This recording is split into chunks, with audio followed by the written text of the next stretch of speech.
Spiderman brand new ডের আগে কি আপনারা পানিশার ওয়ান লাস্ট স্কালে জিন গ্রের ক্যামিও লক্ষ্য করেছিলেন? হ্যাঁ বন্ধুরা, ইনি সেই জিন গ্রে যিনি পানিশারকে ট্রিগার টানতে বাধা দেন। আমরা সবাই জানি যে স্যাডি সিং এর জিন গ্রে স্পাইডারম্যান ব্র্যান্ড নিউ ডেতে উপস্থিত হবেন। যদিও স্যাডি সিং জিন গ্রের চরিত্রে অভিনয় করবেন কিনা তা আনুষ্ঠানিকভাবে নিশ্চিত করা হয়নি। আমরা সবাই জানি যে তিনি জিন গ্রে। ইন্টারনেটে এ নিয়ে অজস্র প্রতিবেদন পাওয়া যায়। সম্প্রতি ব্র্যান্ড নিউ ডে থেকে একটি ছবি ফাঁস হয়েছে যেখানে তিনি পানিশারের সাথে দাঁড়িয়েছিলেন এবং এটাই জিন গ্রের লুক। এখন যেহেতু পানিশারও স্পাইডারম্যান ব্র্যান্ড নিউ ডের একটি অংশ, আপনারা সম্ভবত এতক্ষণে পানিশার ওয়ান লাস্ট স্কাল দেখে ফেলেছেন। বিভিন্ন প্রতিবেদন অনুসারে স্যাডি সিং এর চরিত্র এবং পানিশার ব্র্যান্ড নিউ ডেতে একসাথে কাজ করবে। সিনেমাটিতে তাদের অনেক দৃশ্য একসাথে থাকবে, যার মানে তারা একে অপরকে চেনে। এবং আমরা ইতিমধ্যেই পানিশার ওয়ান লাস্ট স্কালে এর প্রথম ঝলক দেখেছি।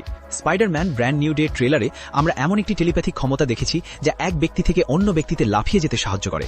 ডিপার্টমেন্ট অফ ড্যামেজ কন্ট্রোলের প্রধান উইলিয়াম ম্যাগিগার এই দৃশ্যটিকে এমন একটি বিপদ বলে বর্ণনা করেন যা আমরা নিয়ন্ত্রণ করতে পারি না, এমন একটি বিপদ যা আমরা দেখতেও পাই না।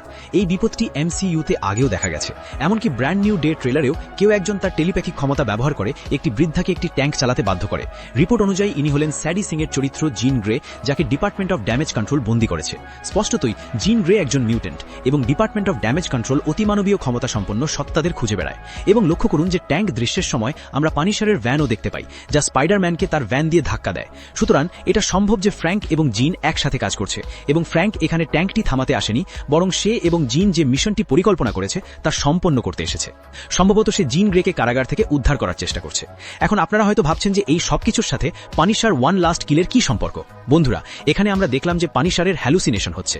সে বিভিন্ন মানুষকে দেখছে এবং সে যা দেখছে তা আসল না নকল সে ব্যাপারে সে নিশ্চিত নয়। অথচ আগে যখন পানিশারের হ্যালুসিনেশন হতো সে জানত যে সেগুলো আসল নয়, সে আসলে কাল্পনিক দৃশ্য কল্পনা করত।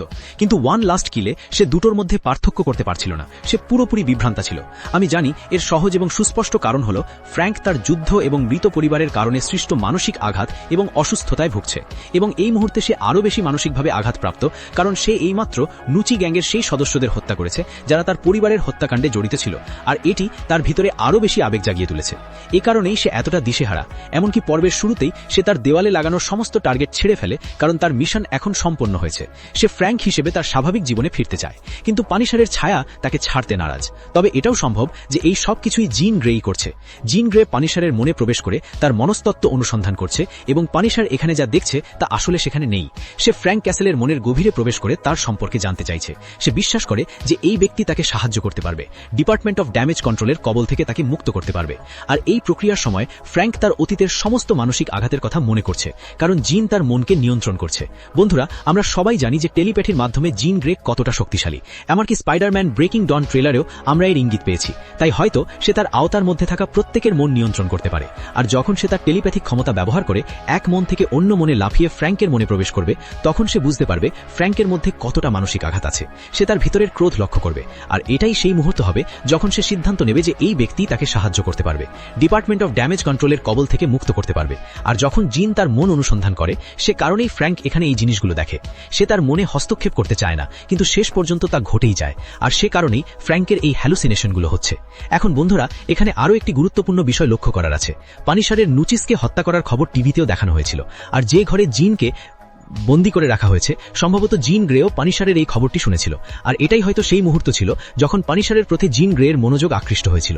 আর আমরা জানি যে সেই পর্বে পানিশার আত্মহত্যা করার চেষ্টা করে, কিন্তু তার মেয়ে তাকে থামায়। আর এই সব কিছু কে করেছিল? হ্যাঁ, ঠিক জিন গ্রেই করেছিল।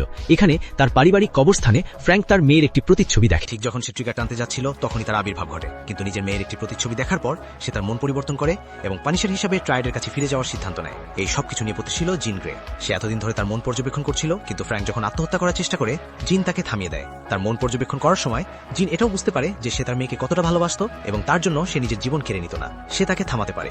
পানিশারকে বাঁচানোর পেছনে জিন গ্রের প্রধান উদ্দেশ্য হল পানিশার তাকে সাহায্য করতে পারবে। কিন্তু অবশেষে স্পাইডারম্যান ব্র্যান্ড নিউ ডেতে পানিশার এবং জিন গ্রের এই বন্ধন আরো গভীর হবে। ব্র্যান্ড নিউ ডেতে এমন একটি দৃশ্য থাকতে পারে যেখানে পানিশার এবং স্পাইডারম্যান ডিওডিসির কবল থেকে জিন গ্রেকে উদ্ধার করবে, কিন্তু পানিশার বুঝতে পারবে না যে জিন গ্রে নিজেই তাকে জেল থেকে উদ্ধার করার এই মিশনে লাগিয়েছিল। হয়তো সিনেমার কোনো এক পর্যায়ে ফ্র্যাঙ্ক জিনকে জিজ্ঞেস করবে, আমি কি তোমার মনের ভিতরটা দেখতে পারি? ফ্র্যাঙ্ক বলবে, না, আমার মনের ভিতরে যেও না, কারণ তুমি যা দেখবে তা তোমার ভালো লাগবে না। এই মুহূর্তেই জিন তাকে বলবে, আমি এর মধ্যেই সবকিছু দেখে ফেলেছি। পানিশারের মনে পড়বে যে পানিশার ওয়ান লাস্ট কিল পর্বে সে যত বিভ্রম দেখছিল তার সবই জিন গ্রের কারণে হয়েছিল। ফ্র্যাঙ্ক হয়তো রেগে যাবে, কিন্তু জিন বলবে, আমি তোমার অবস্থাটা বুঝতে পারছি, কারণ জিন গ্রেও তার পরিবারকে হারিয়েছে। এরপর আমরা হয়তো জিন গ্রের অতীত কাহিনী দেখতে পাবো। তার উৎস কি ছিল, কেন তাকে হঠাৎ করে স্পাইডারম্যান ব্র্যান্ড নিউ ডেতে অন্তর্ভুক্ত করা হচ্ছে।